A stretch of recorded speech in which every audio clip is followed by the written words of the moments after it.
to this event commemorating the death and celebrating the birth of the great bard William Shakespeare. And while I say we celebrate Shakespeare's birth, scholars actually aren't sure when Shakespeare was born. They know he died on April 22nd, which was 400 years ago as of this past Saturday, and they often postulate that his birth and death date, April 22nd, were the same. However, they do know that he was baptized on this date, April 26th, in 1564, so we can be celebrating that instead. Regardless, Cleveland hasn't really needed a birth or death date to celebrate Shakespeare and his work for a long time. From the Shakespeare Garden, which is now the British Garden in the Cleveland Cultural Gardens, to the rich theatrical tradition of Shakespeare performances in Cleveland, Shakespeare has been much appreciated by Clevelanders. Very, very shortly, we'll have even more reason to celebrate Shakespeare, as one of his precious first folios will make its way to the Cleveland Public Library this summer. In partnership with the Cincinnati Museum Center and the American Library Association, First Folio, the book that gave us Shakespeare, will bring the First Folio to all 50 states, Washington, D.C., and Puerto Rico. The exhibition, which includes panels and digital content, exclusively features First Folios from the Folger Shakespeare Library, whose collection of 82 First Folios is by far the largest in the world. So we're very proud to say that with the help of Dr. Jim Marino, who I'm going to introduce momentarily, out of all of Ohio, the Cleveland Public Library was chosen to host this beautiful treasure. The folio will be on display at the CPL from June 20th to June 30th. So we're celebrating a little bit early. So to help us celebrate today, I'd like to introduce Dr. Jim Marino from Cleveland State's English Department. He's an associate professor of English and the author of Owning William Shakespeare, the King's Men, and Their Intellectual Property. Thank you very much, Mandy. Do we know what a first folio is? It is the first printed collection of Shakespeare's plays, without which Macbeth would only be a title and a rumor. It's our only source for the text of about half the plays. It's the source of the preferred text of many plays. Sometimes we would have most of a play. It is coming to the Cleveland Public Library starting June 20th, and this is where this book is extremely valuable. It has copies have a history of being stolen. They're worth several $1 million on the auction market. They never travel, but Shakespeare's plays themselves were made to travel. We think of Shakespeare, we think of the Globe Theater and its current reproduction. We think of Stratford-on-Avon, where he was born and left quickly, as special places where Shakespeare especially belongs. But Shakespeare belongs, Shakespeare lives wherever the English language is spoken. And since in Cleveland we have been speaking English for some time, Shakespeare has been living here and thriving for a couple hundred years. Part of our exhibit today is in the Cleveland State Library is about the rich tradition of people performing Shakespeare right here in Cleveland. The heyday there was a period of barnstorming in the 19th century. Popular culture was the hottest popular culture you could get was Shakespearean actors coming to town on the railroad from New York. Most of the great 19th century American Shakespeareans and some of the Brits came to Cleveland. They played the Hannah, they played the old 6th Street Opera House, which is gone. What used to be on West 6th Street is gone. They used to play at a playhouse that is now where that bowling alley is on East 4th Street. The great Edwin Booth came. His notorious brother, John Wilkes Booth, who was a famous actor before he was a no-good assassin, did come. We have early reviews that John Wilkes Booth came to town and he was great. I wonder if we can get his brother to come. Things have gone very well. This continues up into the middle of the 20th century. The great Paul Robeson, one of the first African-American actors to play Othello, played that Othello right here in the Hannah, right over in Playhouse Square. There's also been a thriving amateur tradition of Shakespeare. We have some photos of that. People have been putting on the bottom donkey head in Cleveland for as long as we've been around here. In the parks, it's still going on. And starting in the 60s, there is the rise across America of local Shakespeare festivals. Here, the Great Lakes Theater Festival, founded by Arthur Lithgow, which start to do sometimes more interesting, sometimes more innovative. You can see some of the pictures from the Great Lakes in the 60s and 70s, where they've got a lot of black turtlenecks, they've got a lot of funky masks. They're kind of right on the cutting edge. And you'll also see occasionally some of the Shakespearean actors who we grew right here in Cleveland have done fairly well. You might notice young Tommy Hanks up there waving in that great classic Two Gentlemen of Verona. If it weren't for the folio, we wouldn't know about the Two Gentlemen of Verona. We wouldn't be as upset as we would be about Macbeth, but we still wouldn't know. Shakespeare's been dead for 400 years Saturday. Shakespeare has a long way to go. Like Cleveland, Shakespeare and Cleveland are alike in that they are both just getting started. Thanks. And have some cupcakes. Shakespeare would want that.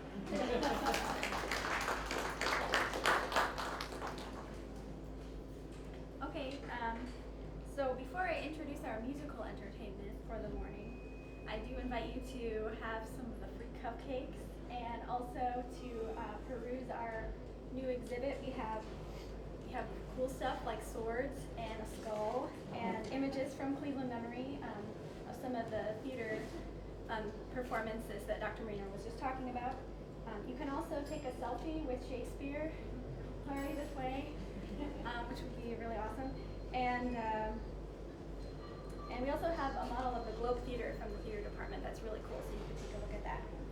So one of the few professional lute song duos in the United States, Mignarda's fresh and engaging approach to historical music has set a new standard for interpretation, authenticity, and musicianship.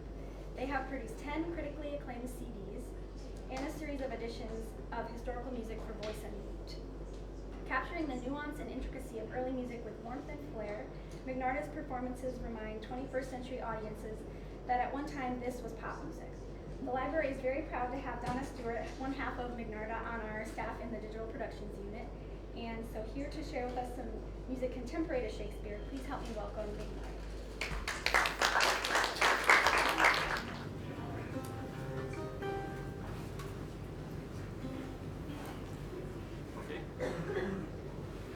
When griping grieves the heart wound, and doleful dumps the mind oppress, their music with a summer sound, with sweetest font to cidry dress, of troubled minds in every sore, sweet music hath the sound in store, of troubled minds in every store, sweet music hath the sound in store. Joy takes our mirth abound, in woe it cheers our heavy sprites, distraughted heads relief have found, by music's pleasant sweet delights. Our senses all, what shall I say more, are subject unto music's law. Our senses all, what shall I say more, are subject unto music's law.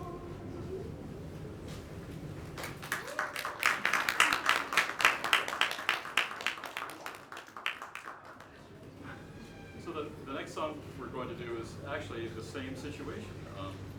It was mentioned by Falstaff, I believe, in Merry Wives of Windsor. And the text is actually attributed to Christopher Marlowe, who was considered to be a bitter poet by many. But Shakespeare had the audacity to mention it as the title of this song. So it's in the canon at this point.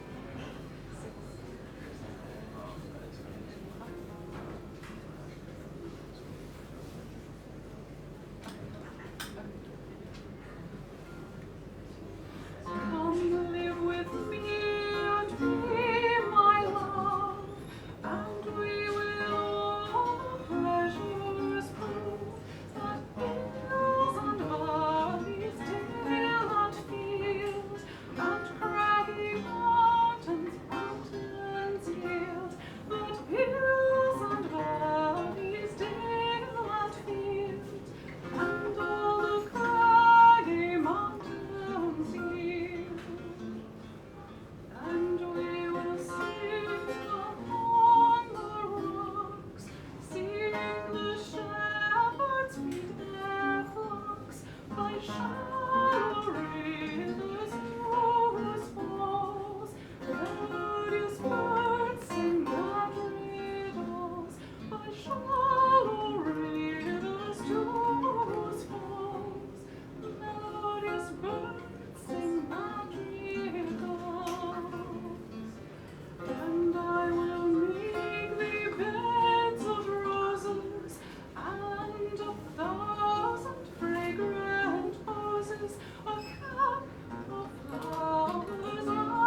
But the song does not survive in a setting, it just survived as the poetry quoted in the text of the play.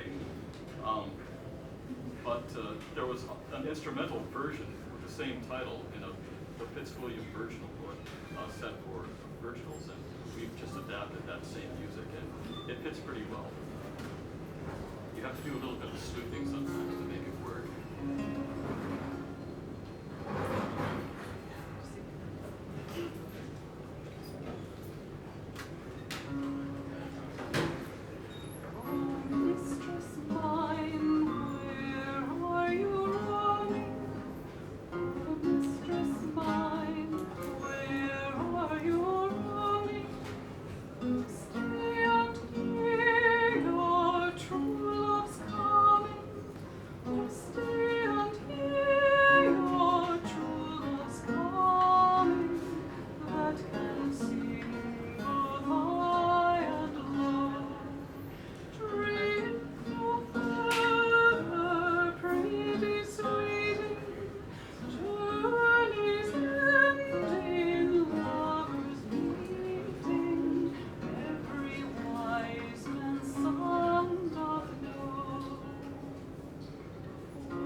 Next we're going to do a song that's a little better known from the, let's see, Iago,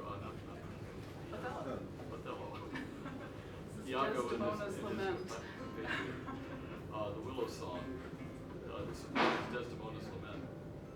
Ron writes a weekly blog and has for 4 years or so, and years ago he wrote a blog post about this song, and it suddenly turned into a greatest hit. I'm not quite sure what happened, but it's been very, very popular. I'm sure it's been cut and pasted in many newspapers. It's great. So it's there for you.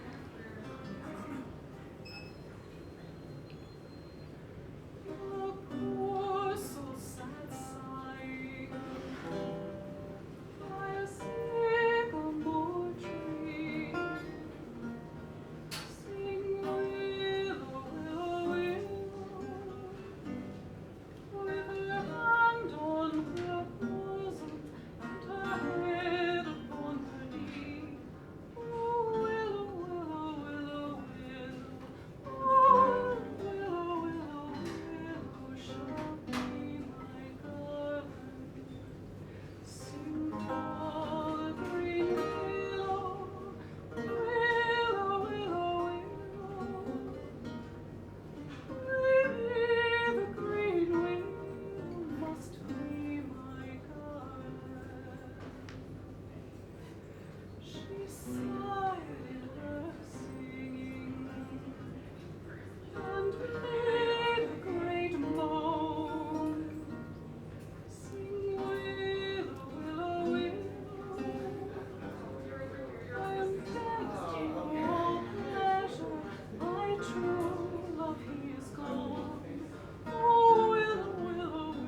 This is another song that was mentioned in a play. Or a hockey play, what play? This one. I'm making it up as we go along, can you tell? 12th night. This is again from Twelfth Night, one of the most musical plays. We have done an edition of lute songs and lute pieces from Shakespeare's plays, and this one by far is the lion's share of references. But this one was mentioned by the clown, where he says, "Farewell, dear heart, since I must go." The text of the song is a little bit different, but published as a song in 1600 by Robert Jones. But it's obviously the same poem.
Those of you who are more astute to poetry may have noticed that the last line didn't really rhyme. And we have to make a choice sometimes between being sort of affected and use a pronunciation that wouldn't really register to people today.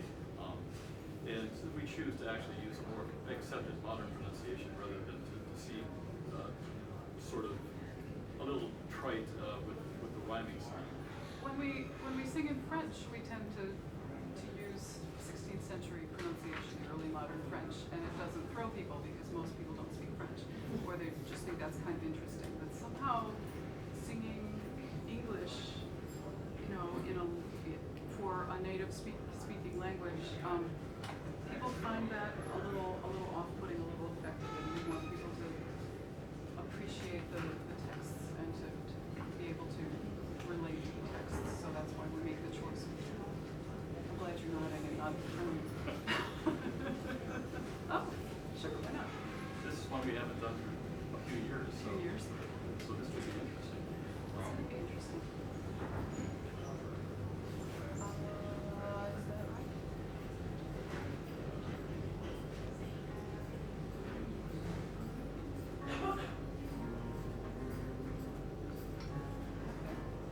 This is another song that was quoted in Twelfth Night. The clown and Malvolio are having a little back and forth. Hey Robin, Jolly Robin.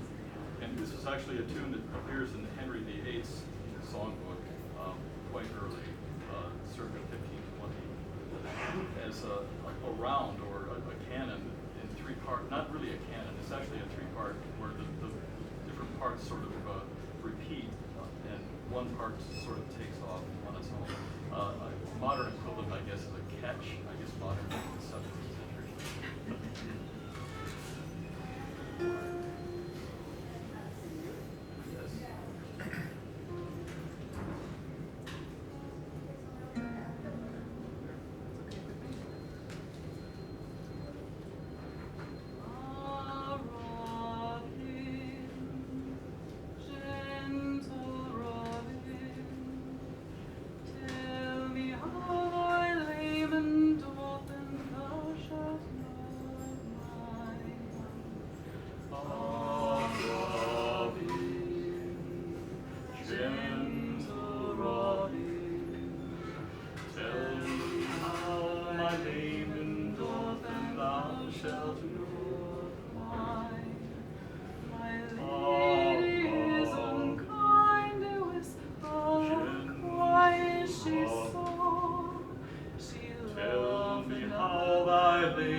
Workshop in a local elementary school some years ago, and we taught the children that song. And the kid who had the solo line turned it into an absolute rock and roll extravaganza. It was thrilling. It was really exciting. He just made it up all himself. He was in fifth grade, and it's very exciting. So pass it on. Speaking of making things up, the next one we're doing is also from 12th Night. Come Away Deaf. It's actually a very melancholy song that has no setting, no musical setting, and the text is there in this is a challenge for a lot of composers to sort of like make it their own. And music directors for Shakespeare seem to really enjoy indulging in putting their own personal stamp on the music. We like to sort of research the musical context and find pieces of music that may have worked or similar sorts of settings that would actually allow the text to go back and forth. Because that was a common thing at that time. They would take a set of words and put it to a commonly known tune. And this is found in poetry anthologies where the poem is designated to be sung to a certain round or a certain set of chord changes. So we have chosen a galliard to set this Come Away Death. A galliard is, you think it's a jolly sort of dance, but this is a more melancholy galliard in a minor sort of key, and it works pretty well.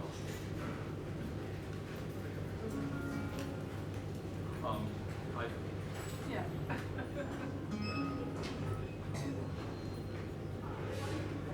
Come away, death, and in such cypress let me be laid. Fly away, breath. I am slain by a fair cruel maid. My shroud of white stuck with you. Oh, prepare it. My part of death, no one so true did share it.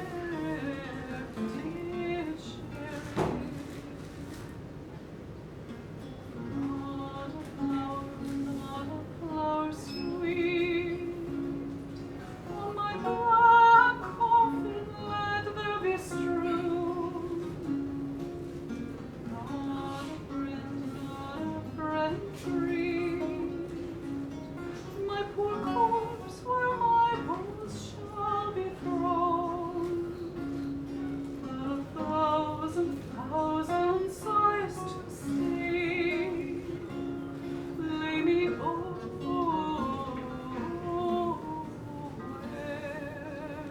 true love never find my grave. To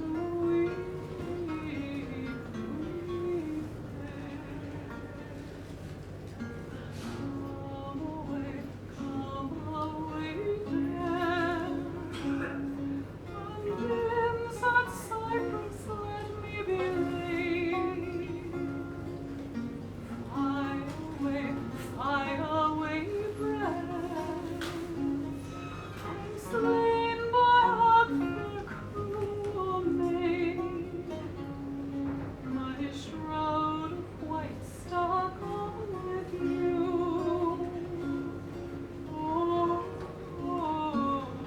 Oh, prepare it. My part of death, no one so true did share it.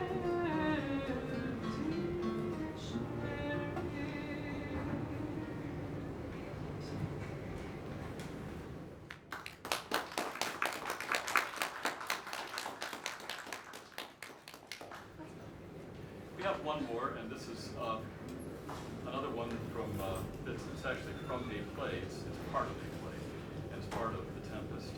Full fathom fly, my father lies.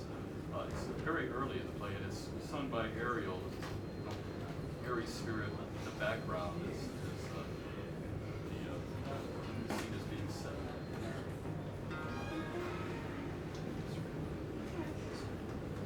Oh. My fault.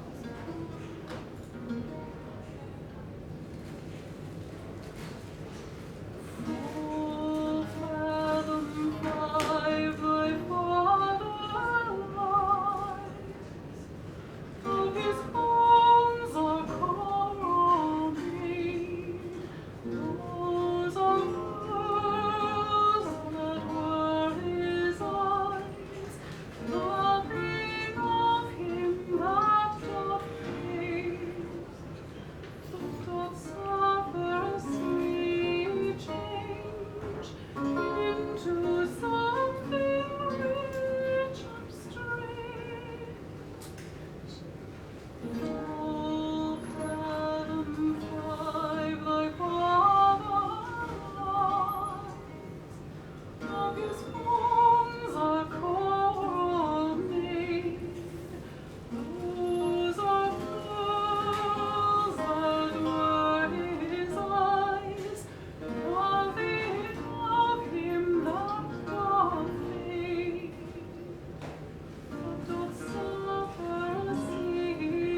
We're very pleased to be here, part of the death celebration.